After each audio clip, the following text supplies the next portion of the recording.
Venezuela will face severe and escalating sanctions if it doesn't accept its citizens, Rubio says. Venezuela will face severe and escalating sanctions if it refuses to accept its citizens who have been deported from the United States, Secretary of State Marco Rubio said Tuesday.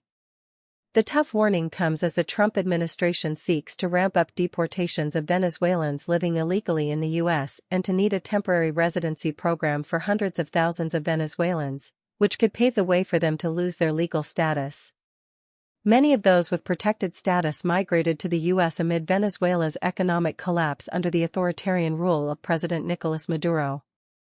Venezuela is obligated to accept its repatriated citizens from the U.S. This is not an issue for debate or negotiation, Rubio wrote on X, nor does it merit any reward. Unless the Maduro regime accepts a consistent flow of deportation flights, without further excuses or delays, the U.S. will impose new, severe, and escalating sanctions. The threat came days after Richard Grenell, President Donald Trump's special envoy tasked with securing the release of 6 U.S. citizens imprisoned in Venezuela, said the Maduro government had agreed to accept repatriation flights. Maduro agreed to accept his citizens after initially refusing to do so. In February, Trump ended a permit to export oil to allow Chevron to export oil from Venezuela to the U.S. In doing so, Trump noted that Maduro's government had not met benchmarks to promote free and fair elections. The Trump administration is fighting to deport Venezuelan gang members back to their country.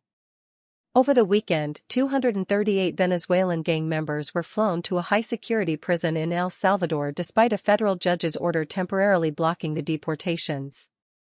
During an interview on Fox News Radio, Rubio thanked El Salvadoran President Nayib Bukele for accepting the migrants.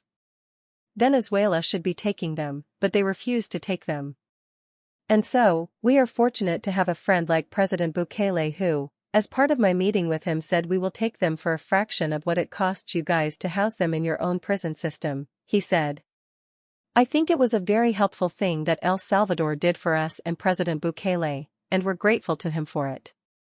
And frankly, I feel like we should continue to do it, he added.